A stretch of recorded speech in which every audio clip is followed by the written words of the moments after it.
Okay, good morning and afternoon, everybody. Welcome to today's webinar, Sharper Skills in 30 Minutes, Spring 2020 Canvas Update, brought to you today by the Urban Footprint Customer Success Team. I'm Andy Federer, and joining me today is Nathan Stone from our Customer Success Team and Koshi Thomas from our Data Science Team.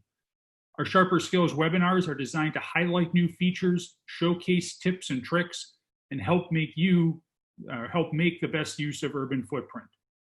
In this webinar, we'll brief you on the recent updates that we have made to the base canvas.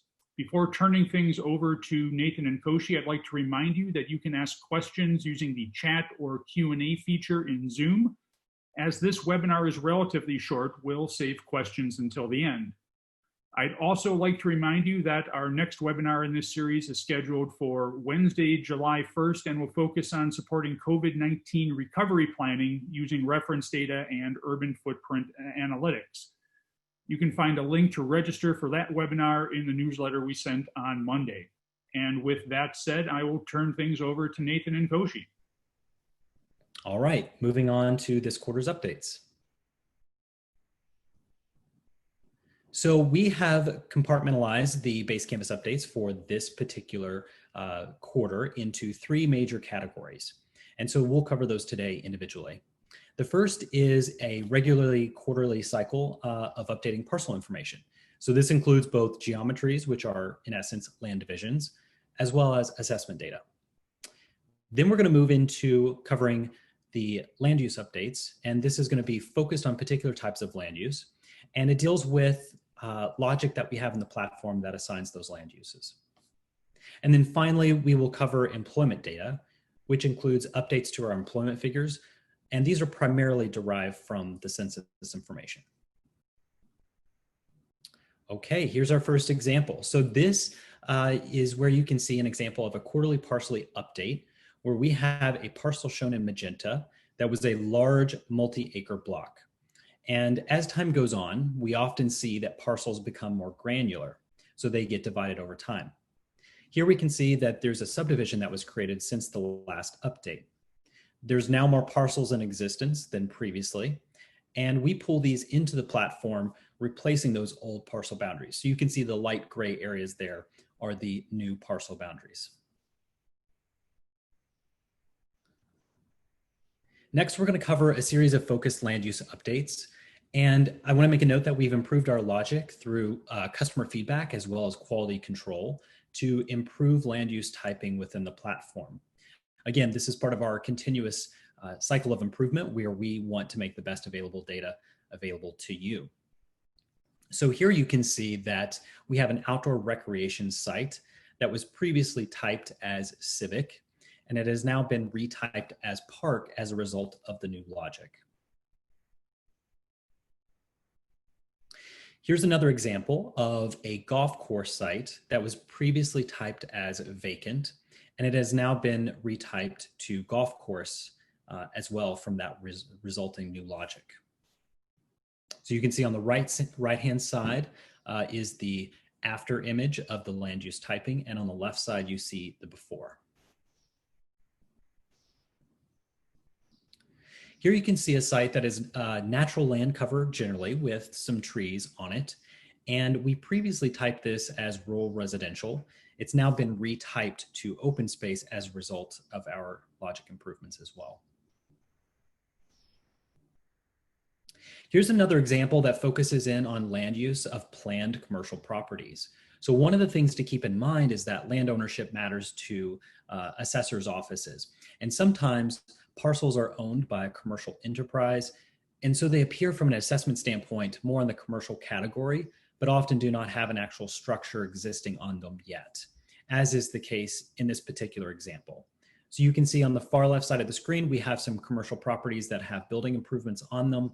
On the right, we have a subdivision. And then right there in the middle where the parcel is highlighted, you can see that we have essentially greenfield sites that are potential for future commercial development. And so since our typing is based on land use as it is on the ground today, this potential greenfield development site that we previously typed as commercial has now been retyped to agriculture to reflect what is existing on the ground today. All right, moving on to employment data. So we're going to cover some of the updates that we have provided here through the platform. And so we have updated figures across the platform related to employment figures. And we are moving from a 2015 vintage to a 2017.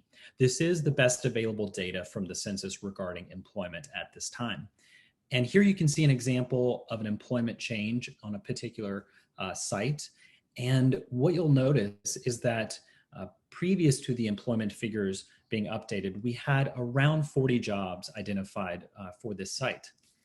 And after the logic update and pushing in new employment data, we're identifying 350 jobs on this site, which makes sense given the building rendering showing this area to be of rather healthy density in terms of office space. You can see obviously there are multi-level or multi-floor buildings there that indicate that more reflective 350 jobs number.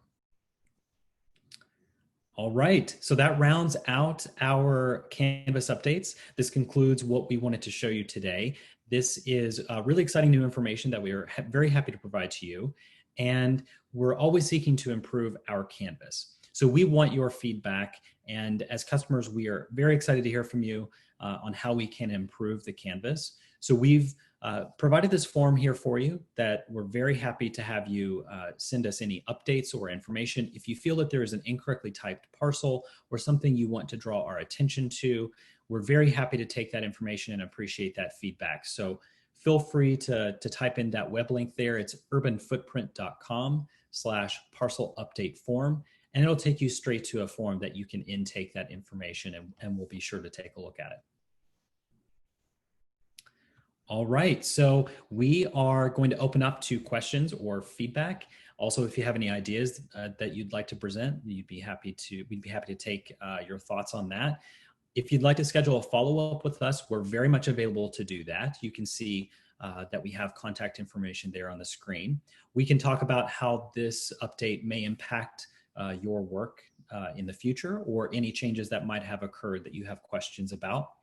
And thank you for your time today. We really appreciate you sitting in on this Sharper Skills in 30 Minutes webinar. And I'm going to hand it back over to Andy to see if we have any questions popping up. Well, thank you, Nathan. Appreciate the updates there. We do have a few questions coming in here. The first is asking, what are the land use types that saw the most retyping? Can you and Koshi maybe characterize that for us? Yes, absolutely. So a lot of the typing that we focused on in this particular update revolved around things such as parks and open space and golf courses. So those are rather large sites within our communities, and we noticed that we weren't as accurate as we would like to be. So those are some of the large updates that were the focus of this particular round. There were some also commercial updates, as you saw in the examples on the slide deck there, that we wanted to make sure that we weren't over-typing potential commercial sites. And as they are platted with the anticipation or forward-thinking process of them going to a commercial land use, we don't want to over-type that. We want to be reflective of what that looks like on the ground land use-wise today. So some of those have been retyped to their current land use. Okay, great. Thank you. Next question has to do with, since we have new Canvas data in place, maybe someone's working on a project that's using the old Canvas, is it possible to maybe push updates or changes they've made in an existing project onto a new Canvas? Yeah, that's a really good question. So presently, we don't have the ability to allow you to push those updates into a new Canvas. As we mentioned previously in the slide deck there, we want to preserve the validity of the analysis that you did at the time for your projects. And if you'd like to talk a little bit more about this, we can definitely discuss what your options might be going forward. Feel free to reach out to your customer success manager. That would be Jason Hercules or myself, Nathan Stone. We are certainly happy to talk a bit more about that. Great, thank you. And just as a reminder, please feel free to drop questions into chat or the Q&A option. We're making our way through these right now. Next question, how are rights of way handled? Koshi, I'm going to let you take charge on that question if you'd like. Sure. Yeah, absolutely. So for parcel canvases, we have an inherent assumption that right-of-ways are not delineated as parcels. This is true in some parts of the country and not true for others. Although because we make this assumption, we default to not measuring right-of-way areas separately in a canvas, in a parcel canvas.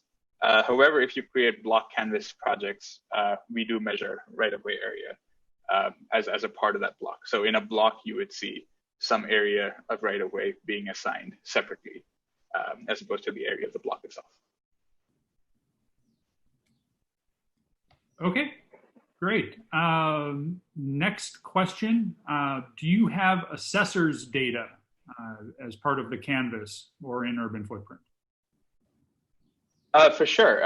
So with every parcel level project that you create in UrbanFootprint, we provide a supplementary layer. It's called the parcel reference data. In the parcel reference data, it contains a lot of the typical attributes that you find within assessor-based data, like APN, year built, improvement value, land value. It includes many number of columns, but those are the typical, the attributes that we grab from the assessor data. Okay. Next question. How often is the data updated there? Oh, yeah. So similar to the canvas itself, both the assessor data and the canvas is updated at the same time. So typically, quarterly based updates are what usually happens. Okay, perfect. Next question has to do with just being able to upload an actual land use map and use that as the base canvas. So I know we aren't able to support that today. So what I would say here is this is something we're looking at. We don't have a real time frame for developing that feature right now, but we can follow up with you to kind of understand your needs around that more closely. Koshi, do you have anything to add to that? Nothing. You covered the major points. I will say that we have worked with cities directly in the past to incorporate their data into our nationwide canvas.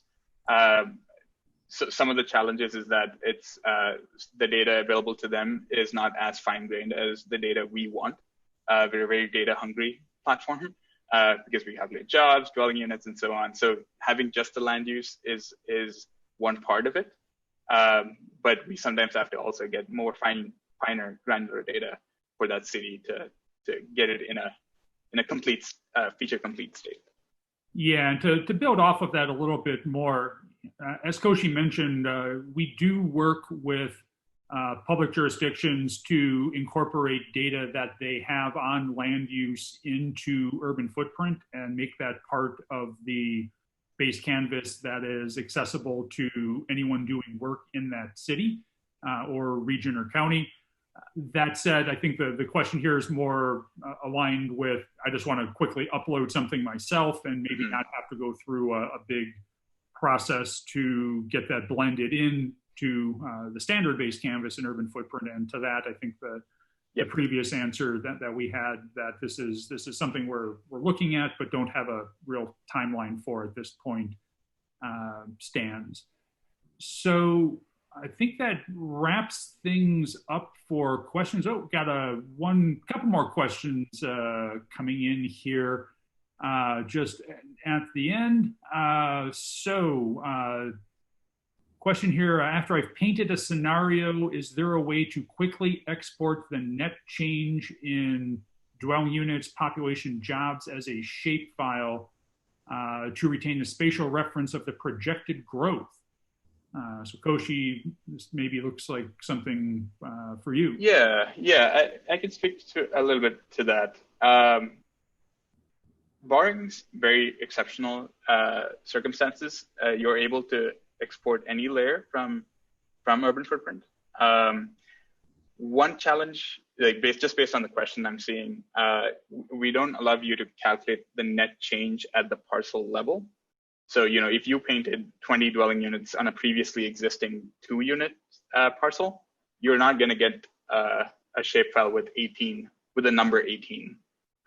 What you can get is the base canvas exported and the scenario canvas exported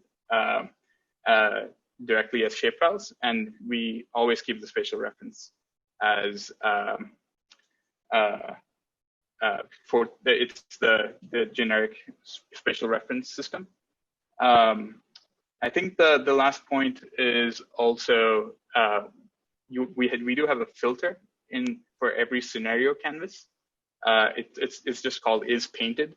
So if you were to select parcels that were painted to be true, or if you create a filter of those, it will just highlight the parcels that you've painted, and you can export just those parcels. Very good. Nathan, anything to add to that? No, that covers it pretty well. Thank you. Okay, good. One last question. As a reminder, if you have anything else you'd want to ask, please do so now.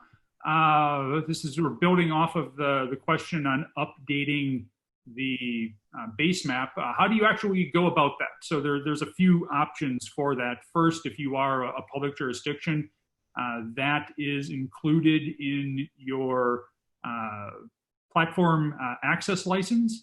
So that's just sort of built into things. So if you are interested in learning more about that, we can certainly follow up with you. Just raise your hand or send us an email at the addresses that are listed on the slide.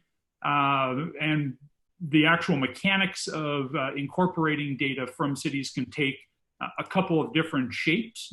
So I think based on the type of data that you have and the sort of degree to which that data differs from what's in UrbanFootprint, we would make a few recommendations on how to proceed with that. So without getting into the weeds a bit on that, I think we'll maybe want to look to schedule time with you after the call, the person that's asking that question. So with that said, we don't have any more questions right now. I'd really like to thank everyone who took the time to talk with us today, and look forward to seeing you on July 1st for our next Sharper Skills webinar. Thank you, everybody.